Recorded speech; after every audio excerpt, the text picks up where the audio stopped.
പാലക്കാട് കൊടും ചൂടിൽ ഇനിയും കൂടുമെന്ന് കാലാവസ്ഥാ വകുപ്പ്. ജില്ലയിലെ താപനില ഇന്നലെ 41 ഡിഗ്രി സെൽഷ്യസ് രേഖപ്പെടുത്തി. രാവിലെ 11 മുതൽ വൈകിട്ട് 3 മണി വരെ പുറത്ത് തൊഴിൽ ചെയ്യരുതെന്ന നിർദ്ദേശം. കഴിഞ്ഞ വർഷം ഫെബ്രുവരി 20-ന് ശേഷമായിരുന്നു പകൽ താപനില 36 ഡിഗ്രി സെൽഷ്യസ് എത്തിയത്.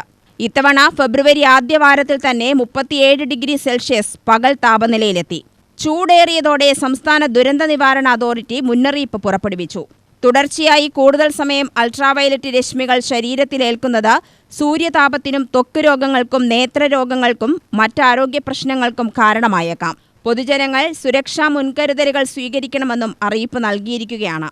കഴിഞ്ഞ ദിവസം എരുമയൂരിലാണ് ഏറ്റവും ഉയർന്ന താപനില രേഖപ്പെടുത്തിയത്, 41 ഡിഗ്രി സെൽഷ്യസ്.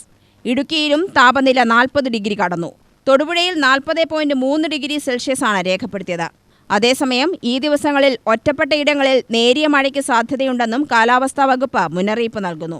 സംസ്ഥാനത്ത് വേനൽക്കാലം രൂക്ഷമായതിനു പിന്നാലെ തൊഴിലാളികളുടെ തൊഴിൽ സമയം ക്രമീകരിച്ചു. പകൽ സമയം താപനില ക്രമാതീതമായി ഉയരുന്ന സാഹചര്യത്തിൽ വെയിലത്ത് പണിയെടുക്കുന്ന തൊഴിലാളികൾക്ക് സൂര്യാഘാതം ഏൽക്കുന്നതിനുള്ള സാഹചര്യം ഉൾപ്പെടെ ചൂണ്ടിക്കാട്ടിയാണ് നടപടി. പകൽ 10 മണി മുതൽ 3 മണി വരെയുള്ള സമയങ്ങളിലാണ് ഉയർന്ന അൾട്രാവയലറ്റ് സൂചിക രേഖപ്പെടുത്തുന്നത്. ആ സമയങ്ങളിൽ കൂടുതൽ നേരം ശരീരത്തിൽ നേരിട്ട് സൂര്യപ്രകാശം ഏൽക്കുന്നത് പരമാവധി ഒഴിവാക്കണം. പുറം ജോലികളിൽ ഏർപ്പെടുന്നവർ, ജലഗതാഗതത്തിൽ ഏർപ്പെടുന്നവർ, ബൈക്ക് യാത്രക്കാർ, വിനോദസഞ്ചാരികൾ, ചർമ്മരോഗമുള്ളവർ, നേത്രരോഗമുള്ളവർ, ക്യാൻസർ രോഗികൾ, മറ്റ് രോഗപ്രതിരോധശേഷി കുറഞ്ഞ വിഭാഗങ്ങൾ തുടങ്ങിയവർ പ്രത്യേകം ജാഗ്രത പാലിക്കണം.